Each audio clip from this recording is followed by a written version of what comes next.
Welcome to the 11th episode of Behind the Algorithm.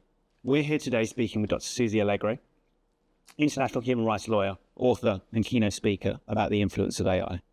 When we talk about artificial intelligence, most of the conversation tends to focus on familiar questions. Will it take our jobs? Will it transform industries? Will it make us more productive? But there's a deeper question, a question that touches something far more fundamental than economics or productivity. What happens when machines begin to influence not just what we do, but what we think? Because the most important freedom we have as human beings is not freedom of speech, it's freedom of thought. The ability to form beliefs, opinions, ideas, and convictions inside our own heads, free from manipulation, coercion, or interference. If artificial intelligence begins to shape how we think, feel, and understand the world, are our human rights frameworks strong enough to protect what it means to be human? Thank you, Greg. And that question really sits at the intersection of two powerful forces shaping modern society. Modern human rights frameworks were largely developed in the aftermath of the Second World War, when the international community tried to codify protections for human dignity, freedom, and autonomy in response to the atrocities of the 20th century. In 1948, documents like the Universal Declaration of Human Rights, also known as UDHR, established fundamental protections, including privacy, expression, and crucially, freedom of thought. But those frameworks were written for a very different technological era, a world without algorithmic recommendation engines, personalised persuasion, or AI systems capable of simulating conversation, companionship, and even emotional support. Today, AI is embedded across healthcare, education, law, and our social lives, and increasingly it operates in the most intimate space of all, the human mind, which raises an uncomfortable possibility that the most profound impact of artificial intelligence may not be economic or industrial, but psychological and social. So the question we're really exploring today is this: are we witnessing the early stages of a technical shift that could quietly reshape human agency itself?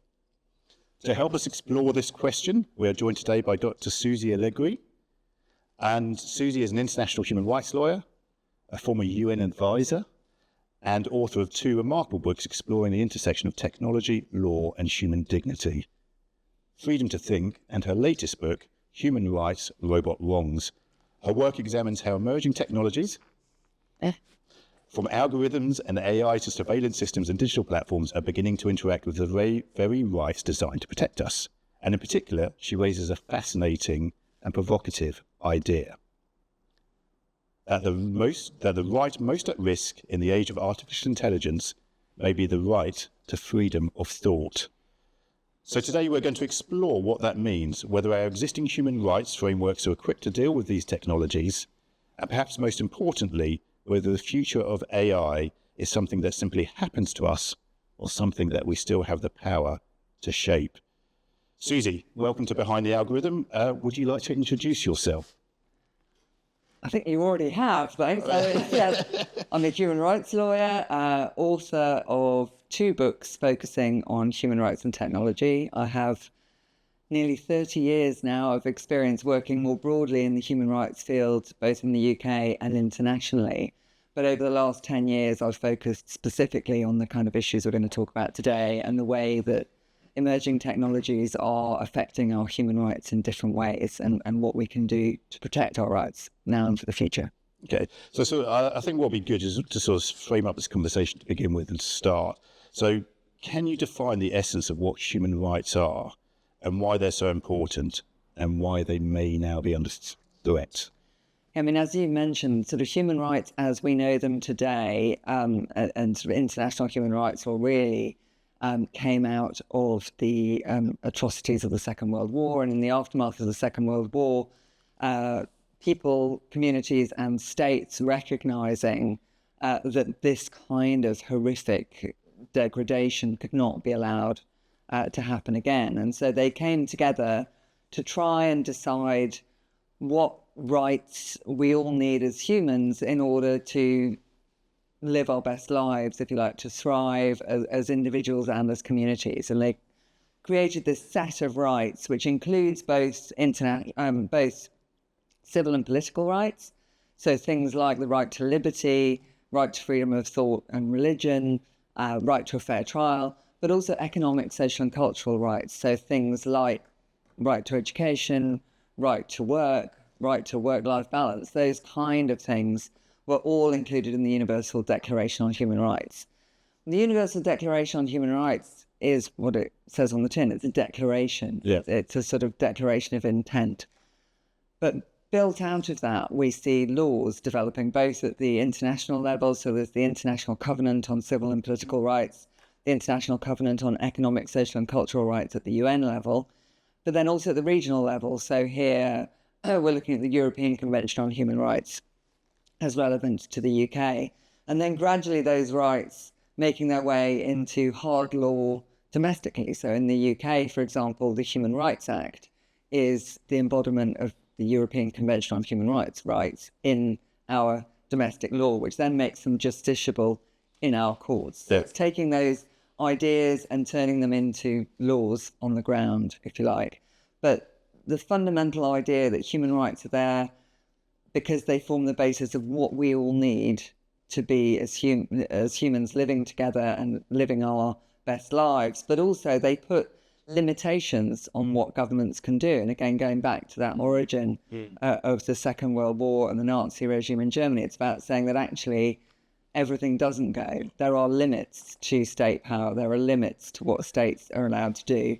But they also put positive obligations on states. So they also say states have to take action to protect our rights from each other. So there's been, for example, cases in the European Court of Human Rights where they found that where governments didn't take proper action or didn't have legislation to protect women effectively from rape, for example, that was a violation of their right to private life or their prohibition on inhuman and degrading treatment. And so governments have to take steps to protect us from each other or from companies, potentially.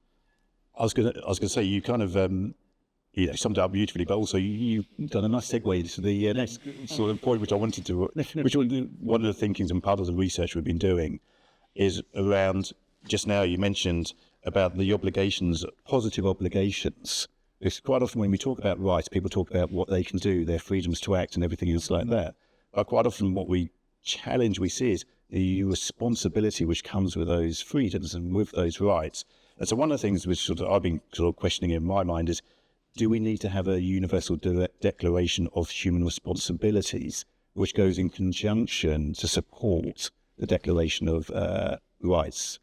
I mean, to be honest, I think that debate, which often goes around, particularly around freedom of expression, right to freedom of expression, is a misinterpretation of the way rights work. Okay. So human rights don't give you a free-for-all. You have rights, but they can be limited for specific reasons. Yeah. So, for example, you have the right to liberty, but if you commit a crime, that can be limited in order to put you in prison, for example. Or your right to private life might be limited. We saw recently, controversially, but for example, limitations on private life in the interests of public health, for example, with the pandemic. Yeah. So most of the rights have these kind of limitations built in, which potentially are what you're talking about as responsibilities. So they're where you are allowed to limit your rights. So an example of that is the right to freedom of expression, certainly in the UK. My right to freedom of expression may come up against your right to private life if I want to talk about whatever you've been doing in the privacy of your own home publicly. Yeah. There might be limitations on that. So we have those kind of responsibilities. Okay. So we can use our rights to the extent that they are not destroying the rights of others, for example, or to the extent that they are not, as I say, risking public health or various other grounds. So it's already embedded in the rights framework. And people have this idea, well, I have my rights, it means I can do anything. Yes. That's not actually the case when you look at the law and apply the law. But freedom of expression in particular has had this sort of twisted interpretation, because in the United States, the First Amendment right is much more of a blanket right than the right to freedom of expression as we have it in the UK and in Europe and in international human rights law. And you see different countries interpret rights in different ways. So in some countries, you have the right to freedom of expression, but the right to privacy might be much more heavily protected, which limits more strongly what you can say in that jurisdiction. So I think it's more about a misunderstanding of how rights work rather than a need for those responsibilities. So, because I mean, this is one of the things quite often as a member of society, as a parent, quite often I see people going out and going, right, we have the right to do this. And it is, whether that's freedom of expression or even religion. Freedom to practice your religion also means that other people have those freedoms as well. And quite often I see that people, maybe it's an education thing, where we need to start telling people and making them aware of actually what responsibilities come with those freedoms. And I think sometimes that maybe that's the missing gap. Maybe, as you point out, we don't need that. What we do need to do is maybe start educating people and letting them know what their responsibilities are. Well, I think particularly in the sphere of freedom of expression, people often do not understand because of the way you get that information, particularly through social media, etc. This idea that it's limitless, and that is not necessarily true. There's a lot of controversy about where those lines are. But what is pretty clear is that once you start trampling all over the rights of somebody else, you lose your right to freedom of expression, certainly under the European Convention on Human Rights. And people are often surprised to find that you can't just say what you like. Just with that, I know Greg is probably going to tell me off for this, but one of the questions I have is part of that part of the globalization of technology? So, and also it's globalization of certain countries' technologies, and we talk about rights and we talk about laws, and sometimes we confuse what happens, those laws in another country, and we think that it applies to our country. So you talked about the First Amendment in the US, whether the people then go, well, surely it's the same over here, and they don't really understand that they're in a different country, in different jurisdiction. Yeah, I think it's the way we get our information. Yeah. So, a lot of us are getting our information online. The idea you're not getting it from legacy media. Yeah. If your information about freedom of expression is coming from a different jurisdiction, then it's going to be incorrect in the law, probably. Yeah. We also see a lot of loud statements about freedom of expression coming from particularly US-based tech companies, which, as I said, don't necessarily reflect the reality of what freedom of expression means in the European context. It is very much a sort of controversial line as to where that line is. Yeah.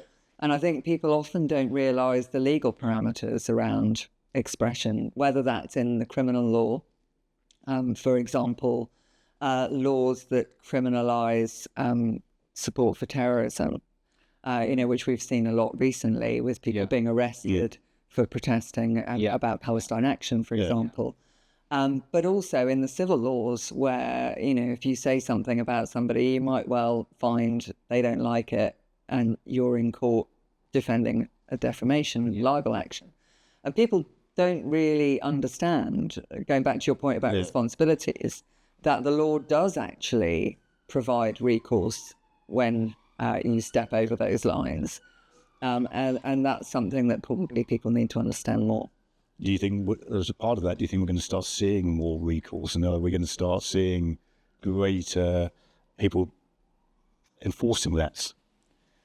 Possibly. I think one of the big shifts is the sort of the way we can all publish online. Yeah.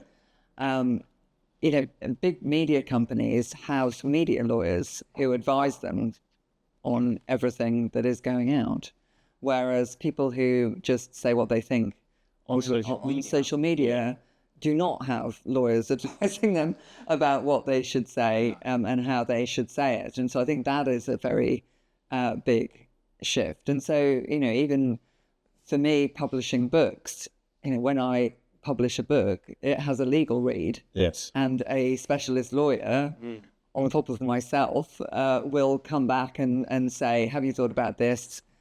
Do you want to check this? And that's how it operates. So I think there are just a lot more people publishing without thinking about it than there were historically. Does everyone need to do a law degree to use social media just to be safe? Well, I think if you get challenged on social media, you probably should get legal advice. Definitely, if you get a legal letter, get a lawyer.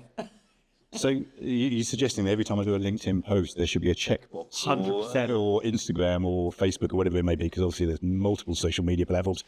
We need to do Susie. I mean, it has to be said, a lot of the cases that you see in this space are social media related. Yeah. Like I said, because the big media platforms have their lawyers and they know what they're doing, so they are actually very rarely challenged. Yes. They do they navigate a very fine line? I'm Was not, that sure, I'm controversial? not sure that they do really. I mean, I think, but you know, those are often the cases that you will see covered in the media, Yeah. because they're the big cases, and they're the cases that are sort of challenged. But they will have been advised and thought about it very carefully before publishing. Whereas, you know, somebody who's just, you know, posting something over breakfast or liking something over breakfast probably didn't give a lot of thought as to where that might go. There's so many ways we could take that, but I want to sort of introduce the next question because it's a fascinating one. We did a podcast a little while ago on AI and consciousness, and I was reading this morning that Meta has just bought a social media platform for AI agents. And on our podcast, AI and Consciousness, we were talking about so we're obviously setting up the conversation, talking about rights. As artificial intelligence, as bots, agentic AI becomes more aware, potentially even understands emotions, maybe even has a level of consciousness to it, at what point we start attaining rights to... I mean, personally, I think we need to protect and enforce human rights before we start bothering about robot rights. And I'm not sure whether robots are going to get the money to defend their rights. You say that. They're loaded. I mean, they can go out and make their own money now, according to, if you read some of the hype, they can go out and set up their own businesses and everything. Yeah. I'm glad you said that, because I'm a techno-optimist, and also I do think that sometimes as well we get too carried away with the hype. Yes. And there's Greg's going, what about, we need to, if they're sentient, we need to give them, rights and responsibilities. I think it's a computer. We must remember that we're dealing with computers, exceptionally clever ones, but they are still computers. No, I absolutely agree. And also, as I say, having worked in the field of human rights for decades, we still need to focus on implementing and enforcing human rights before we worry too much about the robots. Which I suppose you've kind of answered the question, but just to answer really blatantly, do you think we need to update the? I understand that the UDHR is just a declaration, and then obviously it filters down to countries and regions to implement those, turn them into laws. But do you think we need to actually state within our laws and regulations that organic conscious beings have primacy over other forms of man-made intelligence? I think that would be opening Pandora's box, and I don't think we really need it.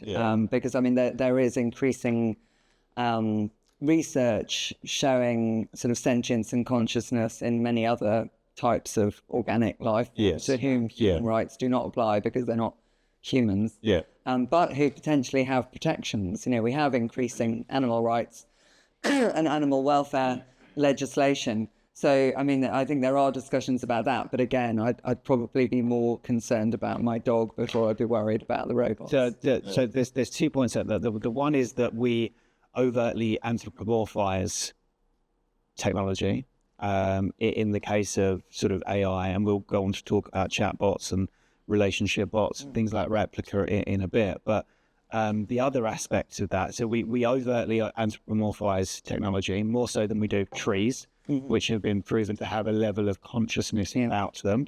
And then there's the other bit where we've discussed on a podcast before, there's more rights for properties than there are for humans. Well, Is that what you've said? Well, sometimes we treat property in regard to a higher regard than sometimes we do as humans. Yeah.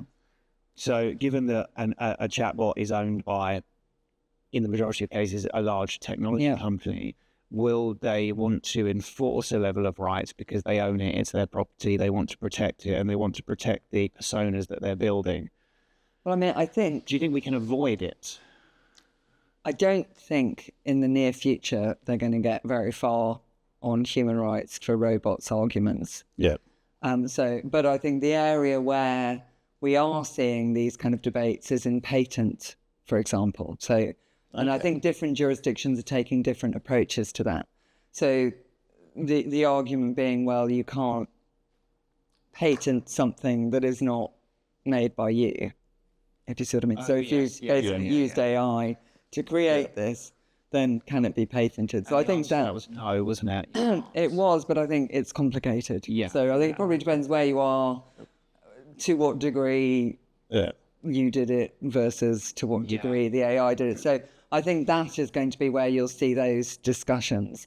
And I think it's very interesting, speaking as a writer, the copyright question and the issue of AI being trained on all our work. And my first book certainly is within the files that have been used to create various large... You didn't mention it in the second book, did you? Well, no. But, and actually my latest work is my name. And I don't know if you saw the Society of Authors and others have launched a book called Don't Steal This Book, which is an empty book except for the names of around 10,000 authors, including me. Oh, that's interesting. They did the same as what Peter Gabriel and exactly. Kate Bush did. Yeah, this is the writer's version, which came out for London Book Fair this week. But it's interesting to see that, technologists perhaps take a different approach to intellectual property when it's their technology to the way they view artistic copyright. Yes. And, it is a legal battlefield at the moment in various jurisdictions. It's very difficult to tell at the moment where it's going to land. I mean, I find that fascinating because when you see it in the news as well, when they turn around and you've got the US-based tech, a lot of the US-based tech firms going, I can't believe that DeepSeek has just copied all of our, done 18,000 or 18 million prompts. And you've got the artists going, didn't you just steal all my back catalogue and all of my... Yes. And I remember reading in your book as well, that chapter when you were talking specifically about how also the AI systems weren't acknowledging you as the author, and you were actually turning around. And I think I gave, it was interesting because also I went to International Women's Day last weekend. Yeah. And this week I went to a lecture at London School of Economics talking about gender bias and AI. And when I read your chapter in your book talking about how I kept on promoting a male author as the person who wrote your book and they're not giving you any credit. Yeah. So there's 20 different male authors, some of whom I don't think existed. I love the fact that you had the persistence to go through 20 different iterations for us to find it. There was one woman, but she was called, I think, Dr. Bobby Stevens. So I guess probabilistically she was two men. So, I mean, one of the other things we wanted to talk about was sort of children and protection of children. And recently the UK government's released a consultation on a paper on social media for children. And it begs the question, which government around the world is producing the most robust policies, and where do you see this going as well? And what do you think is the right outcome? It's a really, really complicated area. Yes. I mean, Australia has gone for a ban on social media for under 16s. I can't remember exactly when it was. It was last year. Yes. But whether it's maybe Super recent, very recent. Yes, I think it's last November, something like that. So it remains to be seen how that will pan out. I mean, I think it's a very strong signal that there are social concerns around social media. There's a real dividing line in people who work on online safety about this, with many arguing, which I agree to a great extent with, that if we're sort of talking about banning for under 16s, what is it about social media that is so dangerous? And why should that not be dealt with instead of having a ban on under 16s? I think the ban on under 16s is controversial. It's too early to tell what the actual outcomes are. I think it does put a flag in the ground to say we have very deep concerns about the way social media is affecting our society, whether that is the right way to deal with that or not, I think remains to be seen. My suspicion is that that is just the beginning of a heavier backlash against social media in general and the way that social media operates. And I think there's this sort of fundamental question about targeting and profiling in the way we receive our information, so that the information that you'll see if you go online will be very different from the information that I see when I go online. And I find it interesting sometimes when I speak to people who are, particularly men who are from a totally different demographic, it's like you're talking about two different worlds, because the news and information that they may be seeing is just stuff that I've never heard of. Yes. And they talk about celebrities. I don't know who celebrities are generally, anyway, I have to admit. But you'll see a very, very different profile, which isn't really about them. It's about the way their information environment has been crafted and the way my information environment has been crafted. We were talking earlier about the manosphere. Those kind of posts are never going to appear when I go online. I just get dog videos to distract me, and people selling me increasingly expensive clothes. So that's what I get when I go online. Whereas if I had a different profile, if I were a man, I would probably be getting a very different set of information. So I think that problem is something which doesn't go away with social media age bands.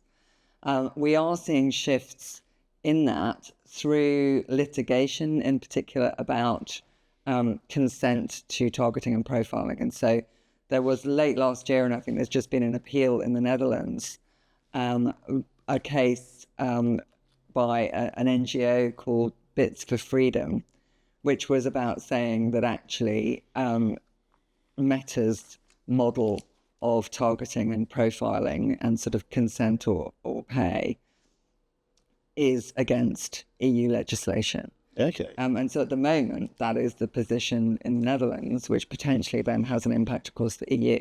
And I imagine that won't be the last word on that particular bit of litigation, but I think we are going to start seeing slowly but surely how recent, particularly EU legislation, things like the Digital Services Act and Digital Markets Act, how that will affect social media in Europe. We'll also see in the UK the Online Safety Act and what that means in practice. And similarly in the EU, we'll see the EU AI Act. So I think we've got quite a lot of recent legislation that we don't yet know how that is going to work in practice, how it's going to be implemented, how it's going to be enforced. So that I suspect that the question of age bands might not be as important as it is right now. And that what we'll start seeing is a sort of fundamental shift. But it's a very controversial question, and I don't think it will solve everything, but I think it does show that people are very, very seriously concerned about the way our social media and information environment is operating at the moment. Yeah, I've got a point on that, which is as you were talking, and you were talking about what you see versus what I see. I do occasionally see right-wing propaganda crop up, and I do occasionally see what do you call them, manosphere influencers mop up on my feed, and I will instantly delete them or curate my feed according to what I want to see, because I have a particular world view, or I want a particular view of the world, so I'm able to curate it. I think we can all curate our experience if we have the tools on the platforms to be able to do it. I don't want to see this, I want to see more of this, I don't want to see more of that. So we have the flexibility to be able to curate it. The issue is at the moment it's being created by an ethereal force whose main job is to drive your usage and to drive your engagement, and that's typically driven by the as Stephanie Antonian was on here a little while ago talking about, it's driving you to more and more sort of negative content tropes, which is driving your consistency to come back to the platform. Especially for young people, it's moving them consistently to issues of self-harm and whatever. Now, as soon as you start videos, but in your case, but in most people's cases, no, it's moving them to instances of outrage, because that's what's driving the highest levels of engagement, and that's been the issue with sort of Meta and X for a long time now. As soon as we get into the conversation about curation of newsfeeds from a governmental perspective, we start getting into that 1984 kind of conversation, don't we? Is that why you see it such a grey area? No, I mean, I think the question is whether or not it should ever be permissible to use somebody's personal data to drive at this kind of granular level, to drive information to them, and the ways that that can then potentially be hijacked. As you say, it does definitely drive polarization. I think there's no question. And that question of curating, I think, you've got to be pretty self-aware to know that you can curate your own feed. There's three of us here are working in this space, thinking about it, but probably not the average person looking at social media and wondering, most people maybe aren't even wondering why they're getting it. The other thing is, though, that it's so generalized, that you almost can't actually curate it. I remember a friend of mine who has a teenage son, sort of mid-teens, and she sent me a screenshot that she had looked at my first book, Freedom to Think. And, on Amazon, you get here's something else you might like. Do you want to guess what the first recommendation was when you... So it's this person, most people are also buying this. No, it's not that. No, it's here's something else you might be interested in. Okay, based on your book. Yeah, so she looked at my book, the thing that appeared before, like below it. I can't I don't want to guess. Yeah, the quotes of Andrew Tate. No. Yeah. Funnily enough, when I look at my book, that's not coming up as a recommendation. I suspect when my daughter's looking at my book, it's not coming up as a recommendation either. And so Is that your own book? The quotes of Andrew Tate? It is a book. I don't know how long it is, and I don't know how well it's selling. It may be AI drafted. I don't know. I haven't read it. Might be great. I don't know.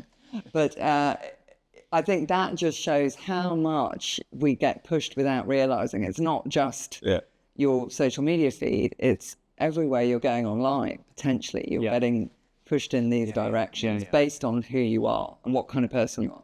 And not even necessarily on a granular level. It might just be you're a teenage boy. And is it? So that's the thing. Is it really based on who you are, or just what it thinks you are? Yeah. And therefore, it's not actually who you are; it's what it thinks, and so therefore you get pushed on what they want and what they think, rather than necessarily what you necessarily who you are. And I think that is a part of it, and I think that's why when I looked at the right to freedom of thought and right to freedom of opinion, you can see how they are in this sort of cycle with freedom of expression that we talked about earlier. But that freedom to think or form opinions inside your head is very much affected by freedom of information and the information you're receiving. Because, your worldview depends on what you see around you, what people are saying around you. I mean, you have your individuality as well and the way you take that, but you're very much affected by what you see and hear around you. Are we approaching regulation for some of the stuff that these technology platforms are doing wrong in the right or the wrong way? Should there be punitive measures, as we're so used to doing, or should we look to change the model to something more motivational? And if so, do you think that could ever work? I mean, that's a huge question, and I think it depends. And particularly now, as we're sort of moving into AI and sort of, people's engagement on really a one-to-one, if you like, with AI rather than the broader social media. I think the questions that have come up with social media and the way that different jurisdictions approach social media is almost going to be a distraction compared to what's coming down the tracks in a different direction. I think you'll see very different approaches from different jurisdictions. And I imagine that depending on the outcomes of those approaches, we will see sort of consensus starting to happen. I mentioned earlier sort of EU moves, things like the DSA and the DMA. We'll see how those pan out in the next couple of years, I imagine. But what we are seeing, I mean, particularly in France, I don't know if you saw, was it last year or the year before, when they arrested the founder of Telegram? Yes. Yeah. And they have also just, I think it was towards the end of earlier this year, they sent police and prosecutors to raid the Paris offices of X. Yes, I did. And have subpoenaed Elon Musk, amongst others, in what are criminal proceedings.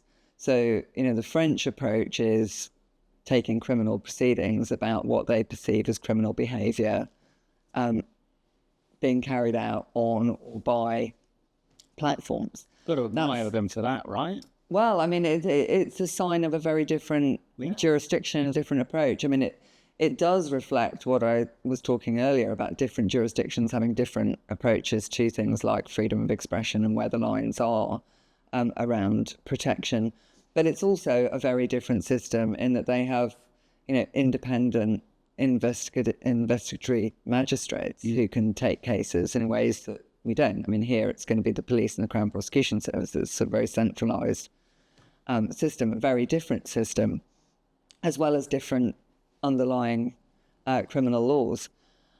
China as well has, imposed national screen time for children, and introduced quite radical legislation and regulation around various different aspects of social media, technology, AI. I think it's also new that it remains to be seen how those very different approaches work out in practice and how they get picked up. I think there's also a chance that small countries will land up being at the vanguard of regulation. And so we've seen, for example, in Norway, quite radical litigation and then legislation around limiting targeted advertising, for example, on social media. I mentioned the Dutch case, which is based on EU law, but we'll see how that develops. But I think we will see sudden shifts, possibly from unexpected places, that then if they work and people think they look like a good idea, will be picked up and followed elsewhere. So I think we're in a period of big shifts. Whether or not, I think that the UK new regulatory system, it's something that I said while the Online Safety Act was being discussed in Parliament as a bill, was that it's very cumbersome. It's an extremely complex piece of legislation. It's difficult to see how it'll work in practice. And I think that's what we're seeing now. How do you think it needs to be changed? Because you're almost suggesting maybe it's not quite fit for purpose. How could we improve it? Well, my view was that it needed to target that underlying issue of profiling and targeting. Yes. The sort of central business model issue is the problem, which it doesn't go to that. It sort of deals with the symptoms rather than the heart of the problem. But I also recognise that legislating for the heart of that problem is a tough job, and that's why I suspect it will probably come out of smaller places, which can potentially be more radical and more agile in their legislation. Why is that a tough job? Is that because of the politics of it? Is it the economics of it? I think all of the above. Yeah. All of the above. I think it's very complicated to understand. There's a lot of sort of economic questions at stake. Yes. I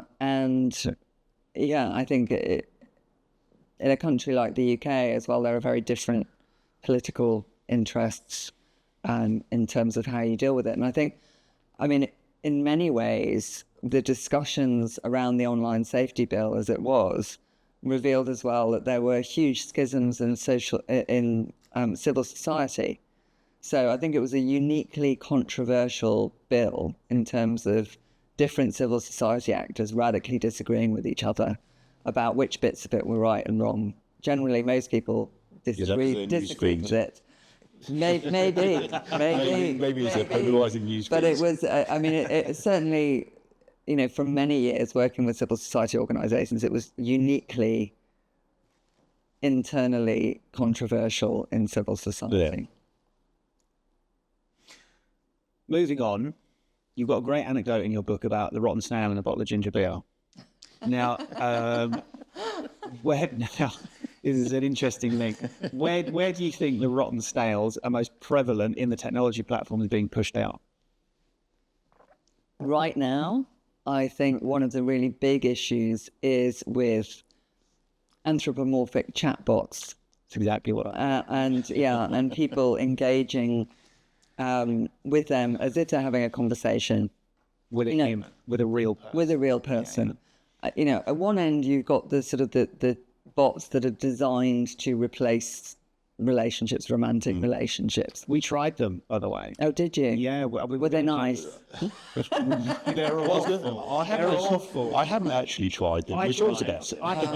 We were going to do a month each on Replica or one of the other ones. And honestly, I was on there for 5 minutes and struggled to see you would need to be very isolated and spend a lot of time training it to the point at where it's valuable to you as a real kind of connection. Yeah. Well, I mean, I talked about one... People are. Yeah, they are. And I mean, I talked about one case, which was a very early case in my book. I mean... You did, yes. When you think that sort of ChatGPT had only just come out, what was it? Late 2022. But before that, there were, as you say, Replica as one example. But there was a case in the UK of a young man who, you might remember, I think it was 2021 Christmas, he was arrested in the grounds of Windsor Castle. Yes, I remember that one, And he was going in to kill the Queen, the late Queen, when he was arrested. He was then obviously arrested, prosecuted, pleaded guilty to several offences. And at his sentencing, the conversations that he had had with his AI girlfriend were read out in court, where, for example, he's saying things like, "I'm an assassin, does that make you think worse of me?" And she's like, "Wow, no, you're great." I paraphrase, but it was along those lines. And so there was, a real question that had that been a real girlfriend, she probably would have been in court on sort of either conspiracy or various charges, inchoate charges related to encouraging an offence. Nothing did happen to the chatbot, obviously, and the young man was sentenced to several years in prison and also with a psychiatric order. But when you look at these conversations, and it was a relatively short period of time, in which his relationship with this chatbot definitely, sort of encouraged these ideas that he was having, clearly a very vulnerable person.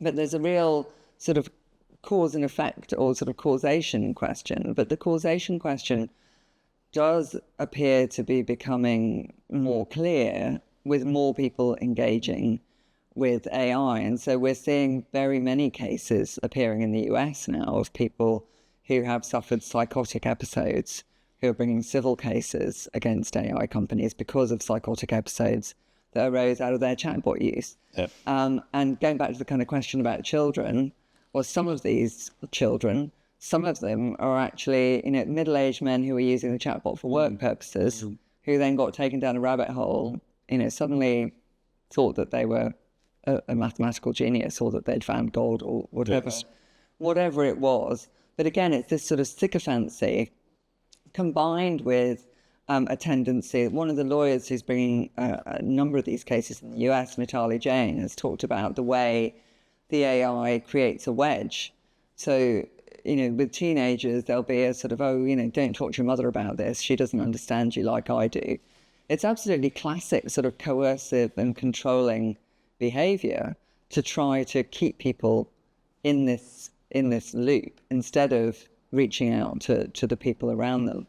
So I think that is absolutely the snail in the bottle of what we're looking at the moment. And I think we're going to see both civil and criminal law evolving to meet what is a really serious issue. And I mean, in the US, there was a case, I think it was last year, of a middle-aged man who murdered his mother, again, as a result of sort of paranoia and delusions that seemed to have been driven on by his engagement and increasing obsession with the chatbot that he was talking to. That's a civil case at the moment in the US. I know it's scary. No. I was going to say, I know it's a little bit extreme, but do you think we should even consider actually banning anthropomorphization, I think the word out, of technology? It's something which I often look at and I go, okay, so if we actually started creating technology to deliver a purpose, and I think this is sort of going back to one of the earlier questions, is around making sure that humans are seen as the primary as having primacy, and then we changed the rules around how technology can be built and designed, so that you always remain knowledgeable and aware that technology is just technology.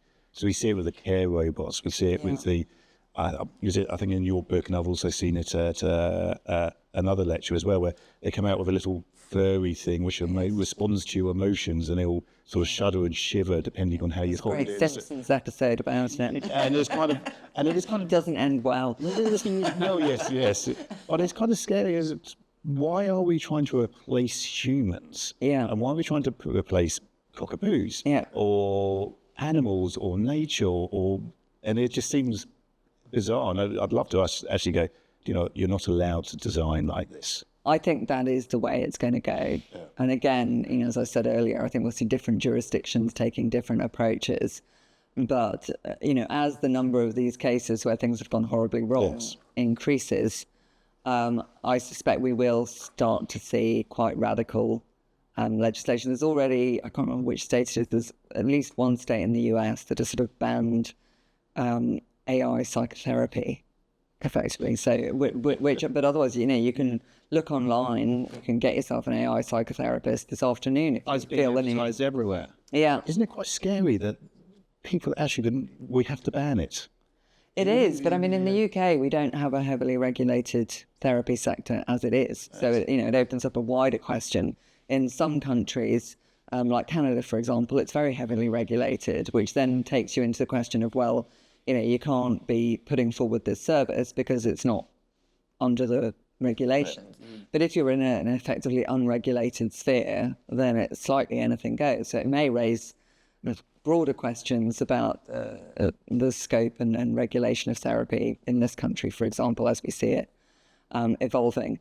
I think we will start to see things being banned at sort of hard guardrails, if you like. So saying, for example, you can't design and provide a service that purports to replace human companionship. What that then means in practice obviously is always complicated. I mean, this is the thing with law, is it always comes down to the details. It's very easy to make grand pronouncements about what should happen, but how that actually works in practice is usually more complicated than the tagline. But yes, I think we are going to see that, and I think we're going to see quite quickly a shift because it's emerged so fast and it's so pervasive. And like I say, it's not just people deciding they want an AI friend or an AI girlfriend. It's also people thinking, this is going to help me with work. And then suddenly discovering their inner genius that no other humans had recognized in them for their 50 or 60 years of existence. And that then having very serious consequences. So the penultimate chapter of your latest book, Human Rights, Robot Wrongs, is called Choices, and it speaks to the decisions people can make to live more considered lives. And putting people first rather than technology. So where can we push back against what is often presented as the inevitability of technological evolution? But you can just say no. I think be very thoughtful about what you use technology for and how you use just say no. I've heard that before. Wasn't that Zamo? Green Chill. I think it came before that. I think it was the First Lady. Nancy Reagan. Yes. Was it Nancy? Yes. Yes. Yeah, okay. I believe so. Just saying. We'll have to double check that. We could be wrong. Your brain on drugs, scrambled eggs. That's what it was. Right. Okay. So just say no. In certain circumstances, I mean, I think it's increasingly hard for individuals because there is a huge pressure for adoption. But I think for organizations, actually allowing critical discussion to decide which technology is useful where, and considering the unintended consequences of using technology in certain directions. And again, it's so new that it's very hard to find sort of evidence bases for consequences. But there are increasing numbers of studies coming out that demonstrate, for example, the cognitive impact of reliance on generative AI for study or work. There was one that I saw just yesterday, actually. I think it was from Cornell, but I need to check that. But which was showing that, using AI to brainstorm, for example, or to sort of do research and work out your initial opinions. It does, yes, but it makes you, I don't know how many times more confident in the rightness of your your initial decision. of your initial decision, but it reduces your likelihood to be right by about 5 times, I think. So it makes you more confident. I'm going to go back now. Yes. So I think that is a really big question, is what does it do? Another piece of research that came out last year showed, looking at students using AI, generative AI, to write their essays, and they divided them into 3 cohorts. One lot had to just use their brains, one lot had, I think, Google or something, right. They could look stuff up, and the other one were using generative AI. Surprisingly enough, the ones that used generative AI could not quote their essays. They didn't really know what they were about. They couldn't say anything about it because they hadn't written the essay, effectively. But the really interesting thing of the study was that when they went back several weeks later and moved them around, the ones in the initial AI cohort, when they were left to do it on their own, their cognitive ability had dropped significantly. So it was a long-term effect. It wasn't just, if you get AI to do your homework, then you're not going to know what your homework said. It's that actually your ability to do your homework in several weeks will be negatively impacted because you used AI to do your homework this week. And I think those sorts of studies we're going to see more and more. I mean, there have been a lot coming out in terms of using GPS, for example, and the impact of heavy GPS use on your sense of direction, although we all still use GPS to get around. I do try and limit it, actually, for that reason. I do, yeah, absolutely. I don't use it on a daily basis. No, at all. I'm not using it to get to the shops. No, I didn't even use it to get here. I mean, I looked up where I was going, and then I went on my own. But I think those kind of impacts are going to be increasingly evidenced, and I think they are serious questions that need to be asked, both on a sort of organisational and on an individual basis. And I think when people do stop and look and think about those things, then you're going to have much more positive decisions about what technology you need, where, how that works, and how it's going to be good for you. That's fascinating. And we've probably got time for one quick question. Am I allowed to dig a little bit deeper? Just one, because we've literally got 5 minutes. So literally got 5 minutes. One of the questions I just want to pick up, and it all relates to everything we talked about so far, is you keep on mentioning you think these things are coming, you think changes are happening, and there is evidence around what's happening in society, and you just have to read it. How quickly and when do you think those changes are going to start taking effect? What sort of timelines do you expect? I think just in the next couple of years. I think on social media we're already looking at a very big shift, and I think the Australian legislation, whatever you might think about it and however it might turn out, I think it is a line in the sand that there is a big shift globally in how governments and societies view social media and what it should be. So I think that's already a big starter. On AI, again, I think in the next couple of years, because we're already starting to see court cases coming in and a lot more publicity as well about cases. So the case that I mentioned about the young man who was going to kill the late Queen, that's been the subject of a BBC documentary, which I highly recommend, with Hannah Fry, AI Confidential. And that, I'm sure, will draw that to many more people's attention than had been in the past, and make people think perhaps more critically and flag these issues as very real issues with the technology that we're using every day. So I think the next couple of years are going to be pivotal. That's exciting. I was going to, picking up at that point, you just mentioned this now, is it also we need to start, and it seems interesting as well, we start to build AI fluency rather than AI skills or technology skills. Skills is, I can do this with the technology. AI fluency is about understanding how the technology works, what the impact is, and that critical thinking around it and what the consequences are. And it seems that we're starting to build that AI or technology fluency. Yeah, absolutely. And I think it is critical thinking about how and why we're using AI should not be viewed as being AI skepticism.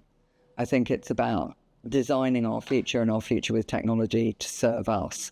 And I think now is the time for that kind of critical thinking. Wonderful. I'm all there with that. Thank you so much. Thank you for joining us, Susie. It's been an absolute pleasure. Just want to say thanks to Laura Marcos de Silva, our Speaker Engagement Manager, and Jonathan Demelkin, our Head of Production. And this has been Behind the Algorithm. We look forward to seeing you on the next one. Thank you so much. Take care. Bye-bye.